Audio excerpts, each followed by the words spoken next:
I'm very, very happy to have John join us today, John McMahon. Many of you know of him, but this is the opportunity to hear the man in person. The occasion, of course, is that John published a new book, The Qualified Sales Leader.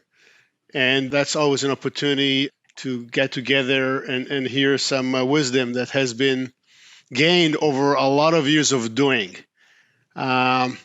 John has been a CRO of 5 highly successful enterprise companies.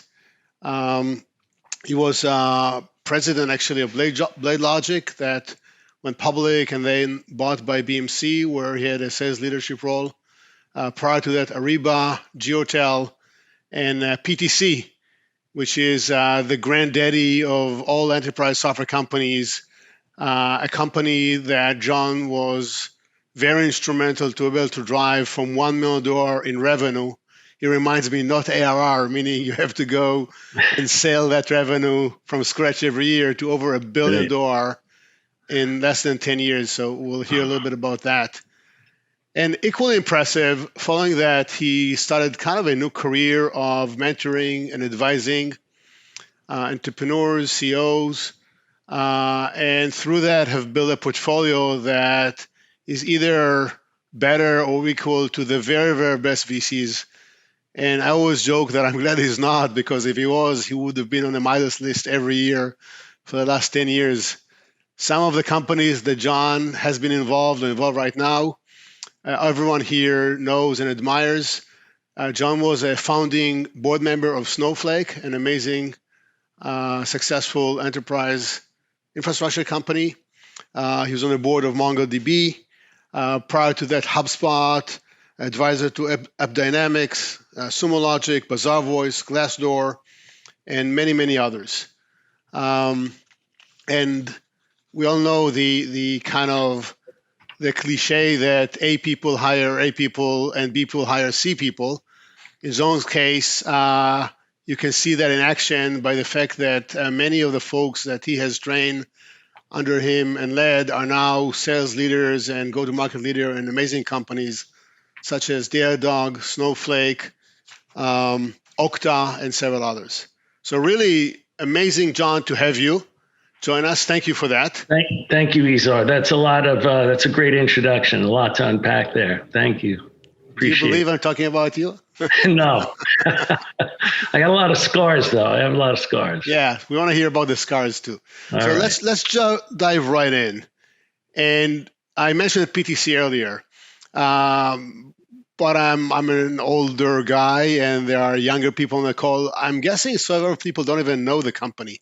Yeah. So do you mind just a few minutes, just tell us the story of PTC, what it was, and what made it so special? What was it in the water that you guys drank that kind of gave birth to that success and knowledge?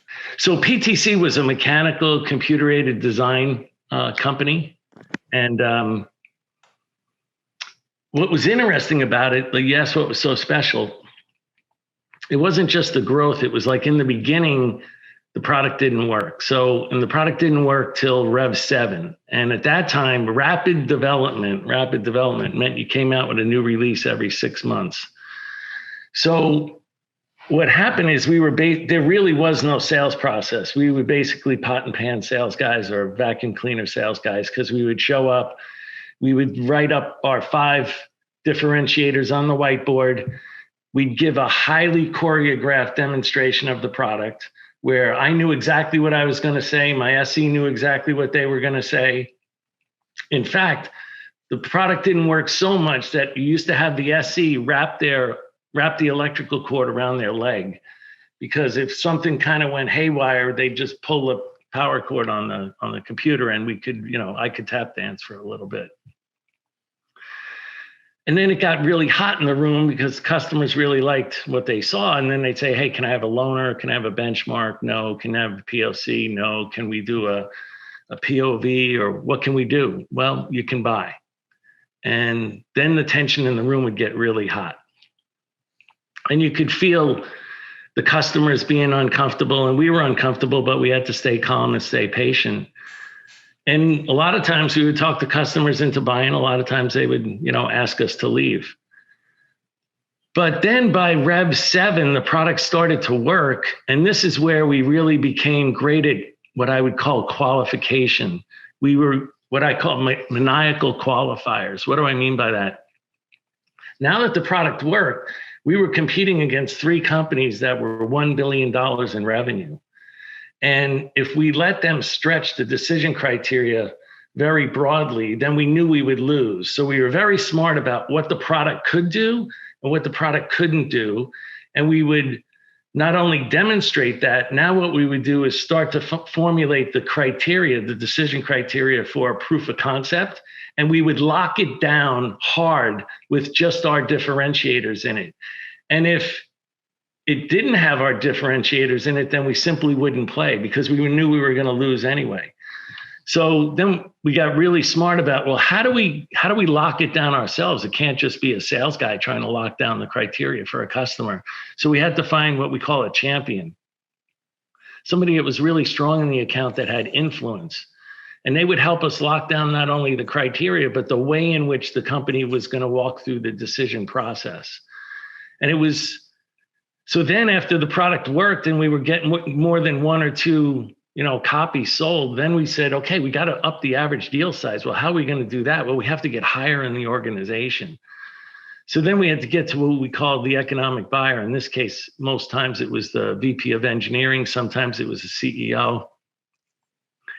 And we really, again, had to find a champion that had influence in the account, that had access to that economic buyer. But then we also discovered that if we were speaking in features and functions and how the product worked, we would get thrown, or we even mentioned the acronym CAD, we'd get thrown out of the economic buyer's office because he'd say, okay, hold on, I have a director of CAD. They're 5 levels down, go talk to them. So what we had to do is we had to learn the language of the economic buyer. In this case, we had to learn how to talk about time to market, engineering costs, engineering productivity, profitability of the first 2 companies to get to market with a product. And we found that if we didn't talk in those terms that the economic buyer spoke in, we would get relegated to who we sound like. So that's where the formulation, I don't know if some people on the call have heard of like MEDDIC or MEDPIC. It's a qualification methodology. And then also to increase the average deal size, then we started to figure out, okay, we have to figure out what their as-is process, the way they develop products today. And with our product, what's the to-be process? And what's the difference between the to-be process and the as-is process? And how are we going to quantify the business value that we bring to this customer so we can increase the average deal size? And the only way we could do that is go step by step through the engineering process and then build the cost justification that when we got to the economic buyer, we could, along with our champion, prove that we, could cost justify a very, very large purchase. So those were a lot of lessons that we learned. And I see a lot of those same lessons right now with a lot of startup companies. So, in the early days of PTC, we could sell to electronic device manufacturers, simple consumer electronic device manufacturers. We could also sell to simple medical device manufacturers.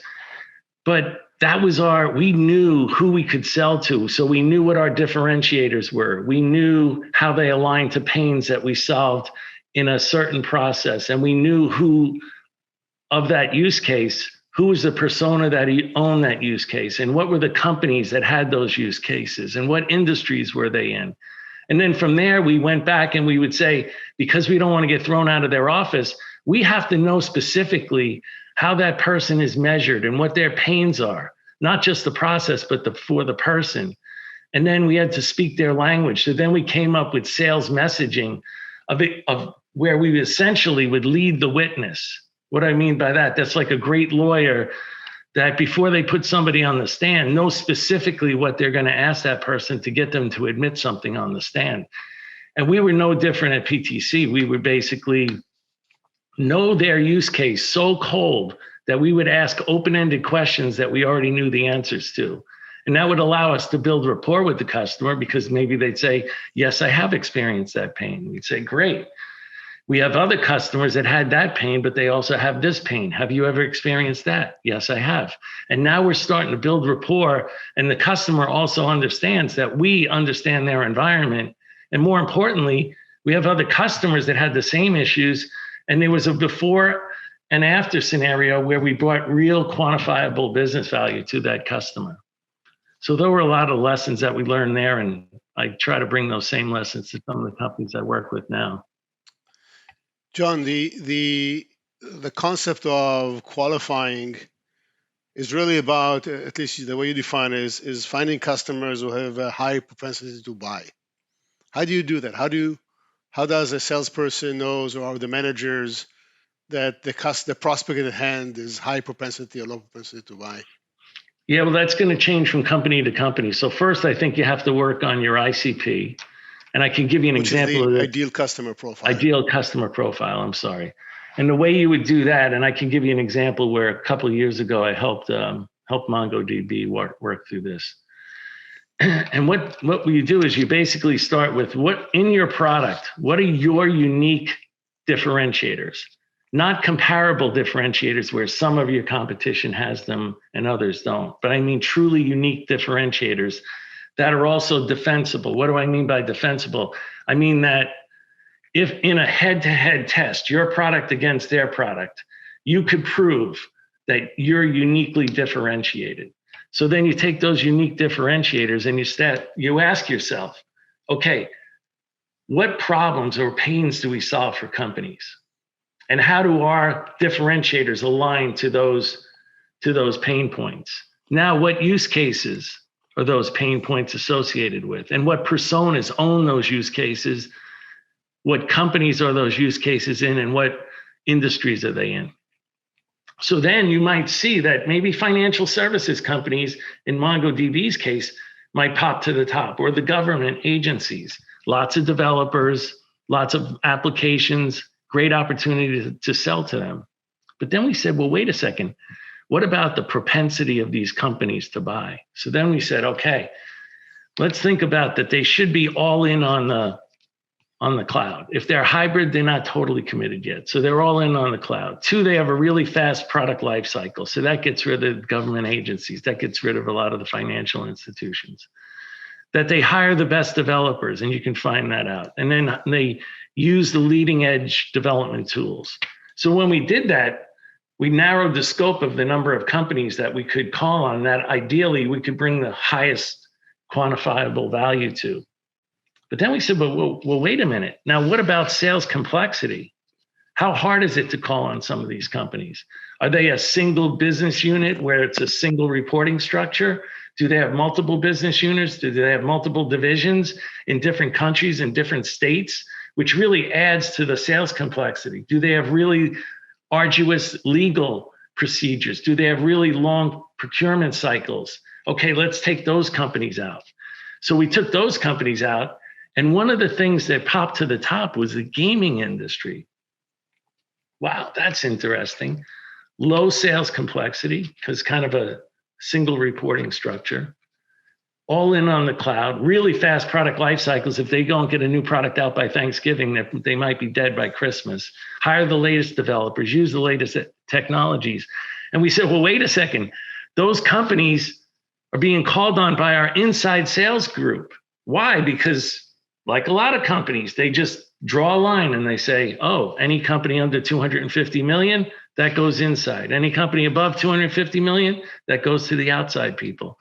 But in this case, we found out by going through that exercise that the gaming companies were really a high target. So we took them from the inside sales guys, gave it to the outside sales guys, and within 6 months had a $5 million deal and a $5.5 million deal for Fortnite and Call of Duty.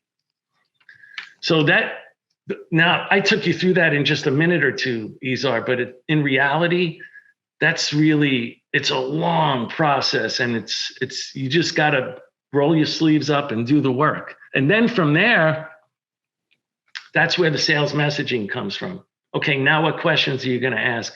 These open-ended discovery questions to engage the customer where they want to give you that information, because you know their use cases, you know that persona cold, right? So it's a lot of hard work. When I used to do it, they used to call it McMahon's white collar prison, because I would basically lock people in a conference room and tell them they could go out to the bathroom. And for the next 3 days, we were just going to have, breakfast, lunch, and dinner served. But that's the only way to get it done. John, let's talk about another process that I know you've helped implement in several companies that we work together on, QBR, a quarterly business review. In the book, I think you use that to kind of bring up the different characters that you create in the book. And, we see their kind of weaknesses and strengths. But you're also saying that most time management is not using QBR the right way. Talk a little bit about that. Well, sometimes when you put 50 people in a room, I think a lot of times a couple things happen. Managers are using their power of position in some ways to intimidate the reps, where they're just asking and hammering them with questions, but the managers aren't truly listening to what the rep is saying. And the manager's really there to coach the rep, find out where the rep is not being able to advance the deal. Maybe the deal is stuck in stage 2, step 2, but it never moves to step 3 of stage 2. So then the manager should really be asking why. But a lot of times in these QBRs, there's a little bit of showmanship, because there's 50 people in a room. And I'm going to show that I'm the big manager, and I'm going to, tell this rep what I think is going on without really listening. So in the book, I talk about how a lot of leaders aren't really using a lot of the basics. And the first basic is, especially in a QBR or in a company, you have to have a common vocabulary. So when I'm in some of these QBRs that I'm invited to, the rep gets up and starts talking about a deal and then says, am I champion, economic buyer, coach? And I say, well, hold on, I'm new here. Can I ask a question? What's your definition of a champion? And I get one answer. So then I say, hey, Sally, what's your definition of a champion? I get a different definition. Hey, Joe, what's your definition of a champion? And I get a different definition. So then I realize that these people are verbally exchanging information, but they have different pictures of the same company and the scenario of what's going down. They're not really communicating. That's first. The second thing is they're not really here. They're not really in the moment. What I mean by that is these days I see a lot of people that I think are in a constant state of partial attention. What do I mean by that? They got the phone, they got emails, they got text, they got social media, they got video, and they have people in their office and they're distracted. They don't really know what to pay attention to. They're in a constant state of partial attention. So they're not really here. And if you're not really here and you're not in the moment, you can't really be an effective listener. And if you're not here and you're not in the moment, you not only can't be an effective listener, you can't truly intuit. You can't use your second processing engine and use your gut to kind of feel what's really going on, in that situation. So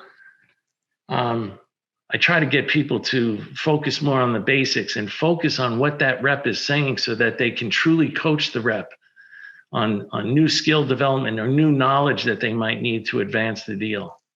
Let's talk about talent and hiring. I quickly scanned through the participant. There are a lot of first-time founder CEOs here, which is amazing. It's great. Okay. Certainly sales leaders, which I assume have more experience in sales. But I want to focus on the founder persona that has to go and hire his or her first VP of sales, not even call it CRO yet. And they may come from a technical background or product background. It's kind of intimidating. Like it's hit or miss. If a miss, it's not just that person, it's my job. And what advice would you give a leader that is not from sales about hiring their sales leader? If it's the first time and it's really early, then I think it's a little bit difficult. But they could walk through, that ideal customer profile exercise, even if it was high level. and the propensity to buy and sales complexity. That's not that difficult for a technical founder to do because they understand their product so well and how it's differentiated. And they probably came up with the idea because they were associated with a persona that owned those use cases, right? So that should be pretty easy. The hard part is that the job profile, the profile of your salespeople is a natural fallout from your sales process. What do I mean by that? I mean that if you think about any sport, there's a playbook, and that's the knowledge of the game, right? That's, what is Izhar supposed to do during this play? What is he supposed to do? And then the skills are, how is Izhar supposed to execute that play, right? So if you look at a sales process, each step of a sales process has certain things that people have to accomplish. So even if they came up with a basic sales process or a basic buying process in which the customer wanted to buy this way, they should know different stages. Okay, in that stage, what has to occur? And then what knowledge do I need those people to have to execute that? And what skill do they have to execute it flawlessly? Those things should fall down into a job profile where you have a list of knowledge and you have a list of skills, right? And then you could have open-ended questions to be able to discover if the person has that knowledge and has those skills. Now, a lot of times you're going to come up with that ideal profile, and it may look like you're looking for a unicorn. The main thing that you want to do is you want to limit your risk.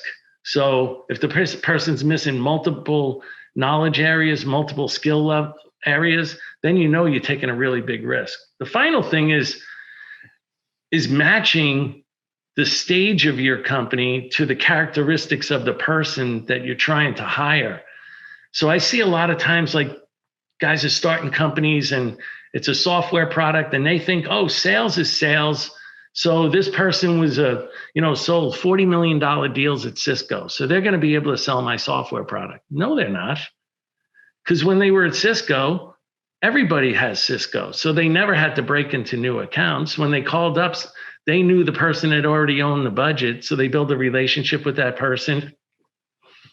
And they acquire some new products and they try to increase the budget from $1 million to $2 million and they sell a $2 million deal.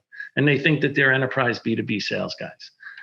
But let's switch gears to something I'm familiar with. Let's say, so I would call those are enterprise commodity salespeople. What about conceptual salespeople? Hey, I'm John McMahon from BladeLogic. Hey, John, I'm sorry, but we already have Blade servers. Well, hold on a second. I don't sell Blade servers. I sell software.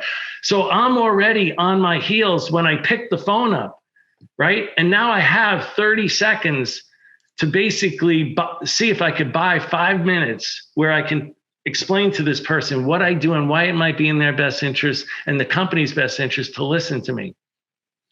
Then if I'm trying to buy a meeting, and then when I go to the meeting and I talk to the person, I may find out, oh my gosh, this is the wrong person. And now I got to network through the account. I got to try to find a champion and I got to build a cost justification. I have to have the champion get me to the economic buyer. Why? My product is not budgeted. I got to steal budget from something else that's on that budget list.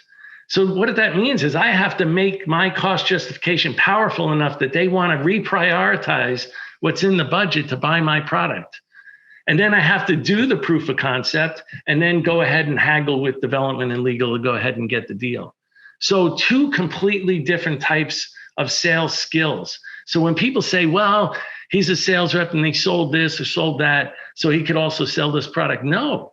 And one of my analogies is, let's take football. Is football? I don't think so. Tom Brady maybe goes down as one of the greatest quarterbacks that ever lived, whether you like him or you don't like him. So he has extreme knowledge of the game. You would say right now that Tom Brady doesn't truly have the skill set of a lot of his fellow quarterbacks. So it's only his knowledge that's mainly keeping him in the game as his skills kind of depreciate.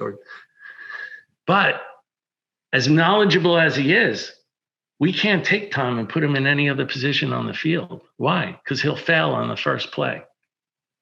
So what people have to be smart about is when I recruit somebody, what is the knowledge that they have of the game? But more importantly, do they have the skill set to do what's required, in the sales process? Or could that Cisco person truly sell a conceptual product with the skill set that's required that I walked you through? Does that make sense? Absolutely.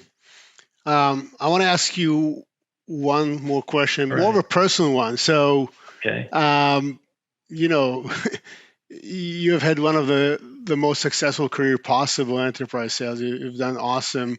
What do you think made you a strong, great sales leader and salesperson? What's in your upbringing or personality that brought you to where you are?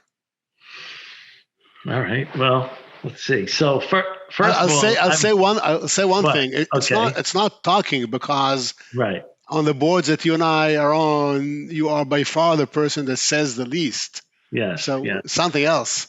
Yeah, it's interesting. I've always thought of myself as an introvert. I grew up in the streets in New York City. So one thing that you pick up there pretty quickly is your ability to gain intuition and figure out what's going down here really quickly. So I think that always helped.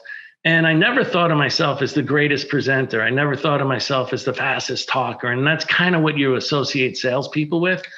So I did think, and I still think, that I'm maybe one of the most persistent people that I've ever run into. So if I had to get to a VP of engineering, I'd stand, in the parking lot, right where those bumpers used to be, and they'd say VP of engineering, and I'd stand there with 2 cups of coffee, and I'd wait till he pulled in.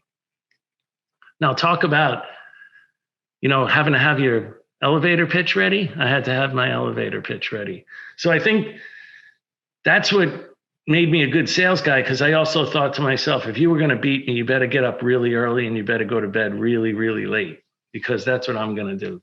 So that's what made me a good salesperson. But then what I didn't admire when I was a sales rep is I didn't admire sales managers that kind of just stayed in the office. I always wondered, wait, what are they in the office for? Because now I'm a sales manager and I see my comp plan and it says, when your team sells X, you get paid Y. So what are they doing in the office? Why aren't they out helping salespeople? So I promised myself when I got it to be a sales leader that I would be out on calls as much as I could to help my people. So then I just realized that, the way to help people is to get very intimate with them, and intimate in the sense that to understand their strengths and their weaknesses, their insecurities, their fears, their goals. What's going on in some of their personal life that might be affecting them at work. And the more intimate I became with my people, the better I could motivate them and understand where they were coming from and help them get over hurdles. And I think that's really what helped me, get so many guys that have followed me. And now, there's like 100 of them that are CROs. Is because once you help people get to a certain place that they didn't think they could get to themselves, now they're not leaving you. They're not going anywhere. And you've heard the saying, people leave managers, they don't leave companies, right? And, hopefully that's my story. Fantastic.